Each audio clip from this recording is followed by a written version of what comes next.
ladies and gentlemen. This is Rick Barnett, and we are live at Ivy Gate Studio. Of course, Thomas Kinkade, the world's most collected artist, about to unveil the newest in Disney masterpieces. And Tom, what's different about Princess and the Frog, the movie, compared to the other Disney movies that we've seen? Well, what's fun is, first of all, to welcome people into my studio, because you think about it, every artist works on a project and you get excited about it. But the goal, the end game for me has always been, I want to unveil that painting, actually show it to people. And it's kind of like the feeling when you work on a movie. You know, I worked on a movie for almost 2 years of my life. Of course, this was when I was in my early 20s. I was working on an animated feature called Fire and Ice. And as I worked on it, you would just see scene after scene that just built the mood of the movie. Well, that is the passion that I discovered when I went down and visited the artists at Walt Disney Studios. I mean, they are alive with excitement, and there's a simple reason. Princess and the Frog is the first traditional animated movie that Disney has done in many years. In fact, I have friends who worked on the Disney projects earlier, the traditional hand-drawn animation projects of an earlier day at the studio.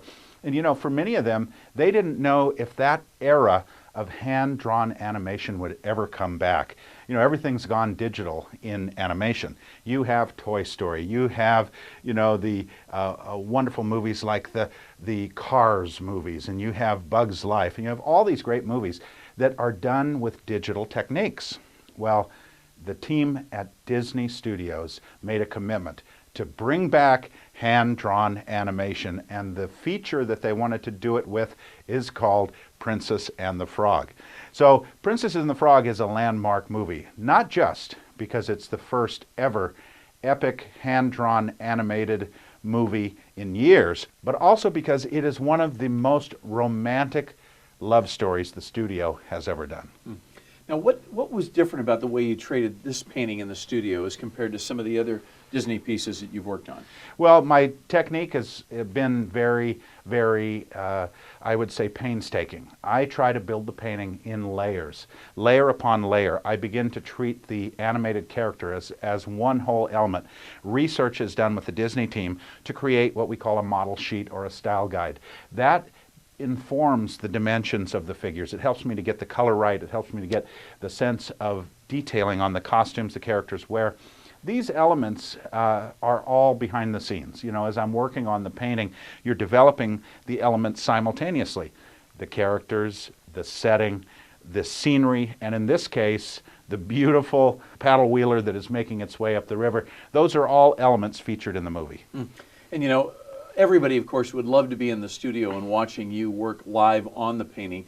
Give us an idea. I know this is a question that a lot of the collectors have. Give us an idea of, when you say layers, how many layers does a painting like this have? Well, we do a lot of the work initially with digital technology. We try to create a color scheme. The sketch techniques that we use are similar to those used in the animation film industry or in the matte painting industry. We create the painting step by step, first from information that we gather from the Disney Studios itself, and then I begin to set at work in my studio, trying to fashion a mood to the image. The whole element of the painting that stands out when I create a Thomas Kinkade Disney tribute painting is the mood, the coloration. I try to make the painting breathe as the kind of environment you just feel charmed and you feel enchanted when you look at it. You know, you want to step into that world. I have said this to many people, but when I started work on this project, I began to think about all those Disney designers who grew up going to Disneyland as kids. And when they set about creating a New Orleans setting for an animated feature, you know what they were thinking back on. They had all those memories as kids, going to Disneyland, going to New Orleans Square, seeing the riverboat come up, you know, the old haunted mansion sitting on the hill, Pirates of the Caribbean, the Spanish moss hanging off the trees. You know, these are elements that excited me as a kid. And so to get the chance to work on a feature actually set in New Orleans, I got to think that would have been a thrill of a lifetime for all these animators. Oh yeah, when I look at this piece, it looks like I'm on Tom Sawyer Island looking across over to Disneyland. Well, it's those beautiful live oak trees that they have with the Spanish moss hanging over everything. There's also a fun element, which is the element of the fireflies. You know, you go on the Pirates of the Caribbean ride, and you see those little twinkling fireflies as you go through the bayou. I've been down in New Orleans. I've been in the bayou. I love fireflies because it sets a mood that we just don't get out in California in quite the same way. The sun begins to set, the evening is warm, and you see those little twinkling fireflies. Well, in the movie, there's a whole colony of fireflies that are making their way across different elements in the movie, and they become characters in the story. There's an old firefly named Ray, and he sort of is the voice of wisdom. He's a narrator who tells you different things about the story. So here we see Ray up here on the top left, and the fireflies have descended down into the swamp flowers, and you see all these blooms down here in the foreground. They're glowing. That's because the fireflies want to make their home inside a flower. Sounds like a different version of Jiminy Cricket. Yes. So tell us about working with the filmmakers, John Musker and Ron Clements. I mean, what was that like? Well, these guys are brilliant. I mean, they're visual stylists who understand the tradition of Disney animation. I mean, I think one of the exciting things is that the Disney Studios has this core of legendary designers who worked on different features. It goes all the way back to Snow White, the early designs that captured these characters in such a lovable way. And then the settings themselves were created, so you just wanted to step into that world. Don't forget, most animation up till that time was shorts. So you just had these little comic opera shorts. You know, they were just the equivalent of like a Charlie Chaplin short or a Laurel and Hardy short. It was basically slapstick humor. What the Disney Studios wanted to do was create a feature that lived and breathed as a real place. So you wanted to step into that world. Wonderful design work was done on the very first feature, which was Snow White and the Seven Dwarfs. Then Pinocchio, Gustav Tenggren. Right. You and I have spoken of him. Amazing. What a great genius. Well, I am proud to say that the current team of Disney animators and art directors and producers, the director himself, they love the concept of the tradition of Disney art. They love all the features that built visually one upon the other. And really, if I can make a statement that might sound audacious, I think Princess and the Frog sets a pinnacle. It is a new standard of beauty in the visual design. There is such a sense of color. There is the sense of the bayou, the sunsets, the magical colors of New Orleans when the city erupts with celebrations of Mardi Gras and festival. All that sense of pageantry and beauty is brought to life in this feature.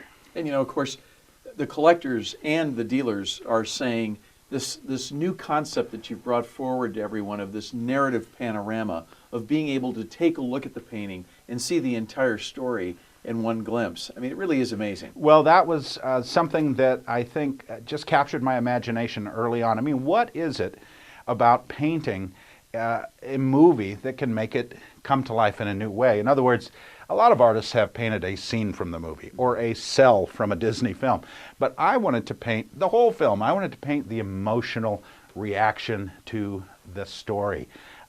You know, what is it that sets apart a Thomas Kinkade painting? Well, it's feeling, it's emotion. I mean, I heard someone the other day say, Tom, you remind me of Elvis Presley because you heard Elvis sing, you heard emotion. You just, you know, he may not have had the perfect operatic voice. He may not have sung in exactly the same way someone else would tell him is the perfect way to sing, but when he sang, it came from the heart and it had passion.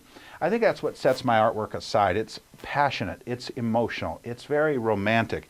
This painting has romance. It has emotion in it. You know, you're standing under that tree watching the sunset, the riverboat is pulling up, a garden party is going on, and here's the two frogs looking on in the setting. Now, you mentioned narrative panorama. That's particularly important with this story because these frogs that are the central characters in the story are looking out at their own experience in life. They're looking out at the story that they just lived. Here are the frogs who become the prince and princess. And beyond that, you see other characters, other elements of the story all brought together. I think one of the fun parts of my Thomas Kinkade Disney paintings has been this idea of a complete narrative, the whole story, so that you can look at that painting and understand the story.